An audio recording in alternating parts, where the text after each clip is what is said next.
एक और अफगानिस्तान पर तालिबान कब्जा कर रहा था, एक एक करके शहर पर अपना अधिकार जमा रहा था। अब बारी थी अफगानिस्तान की राजधानी काबुल की।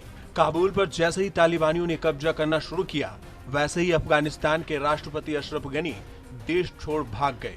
और सिर्फ भागे ही नहीं, साथ में इतना कैश ले गए कि जिसकी जानकारी किसी को नहीं। जंग से मुतासिर अफगानिस्तान से भागते हुए राष्ट्रपति अशरफ गनी ने अपने हेलीकॉप्टर में ठूस ठूस कर कैश भरे। इसके बावजूद जगह की कमी के कारण नोटों से भरे कुछ बैग रनवे पर ही रह गए। इस आशय की जानकारी रूस की ऑफिशियल मीडिया से 16 अगस्त को सामने आई। काबुल स्थित रूस के दूतावास ने दावा किया है कि गनी अखुद पैसा अपने साथ लेकर मुल्क से भागे हैं। समाचार एजेंसी RIA की रिपोर्ट के मुताबिक अशरफ गनी 4 कारों और 1 हेलीकॉप्टर में कैश लेकर रवाना हुए।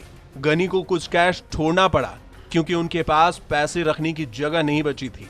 काबुल स्थित रूसी दूतावास के प्रवक्ता निकिता स्टिंको ने कहा, जिस तरीके से गनी अफगानिस्तान से भागे हैं उससे अफगानिस्तान की सरकार के पतन को समझा जा सकता है। 4 कारों में पैसा भरा गया, बाकी पैसा 1 हेलीकॉप्टर में भरने की कोशिश की गई, लेकिन सारा पैसा नहीं आ सका, जिसके बाद काफी सारा पैसा सड़क पर ही पड़ा हुआ था। रूस के दूतावास के प्रवक्ता ने रॉयटर्स से भी अपने बयान की पुष्टि की।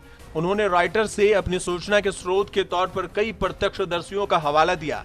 हालांकि समाचार एजेंसी रॉयटर्स ने स्वतंत्र रूप से इसकी पुष्टि नहीं की है। रूसी राष्ट्रपति व्लादिमीर पुतिन के विशेष दूत जामिर काबुलोव ने भी इससे पहले कहा, यह स्पष्ट नहीं है कि गनी सरकार अपने पीछे कितना पैसा छोड़कर गई है। मैं उम्मीद करता हूं कि सरकार देश से सरकारी खजाने का पूरा पैसा अपने साथ नहीं ले गई होगी।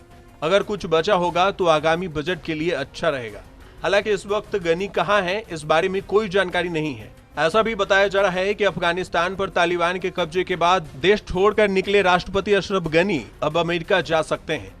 पहले बताया जा रहा था कि वो ताजिकिस्तान पहुंच गए हैं, लेकिन वहां पर उनकी फ्लाइट लैंड नहीं हो सकी। उनके साथ अफगानिस्तान के राष्ट्रीय सुरक्षा सलाहकार मोहिब भी हैं।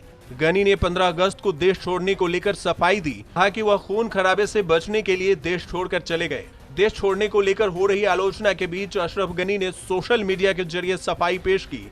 उन्होंने लिखा, मुझे एक मुश्किल फैसला लेना था कि मैं या तो सशस्त्र तालिबान के सामने खड़ा हो जाऊं जो राष्ट्रपति भवन में दाखिल होना चाहते थे, या फिर अपने उस प्यारे मुल्क को छोड़ दूं जिसकी सुरक्षा सुनिश्चित करने के लिए मैंने अपनी जिंदगी खपा दी। इस दौरान अगर अनगिनत लोग मारे जाते और हमें काबुल शहर में तबाही देखनी पड़ती तो 60 लाख की आबादी वाले शहर में यह मानवीय त्रासदी होती।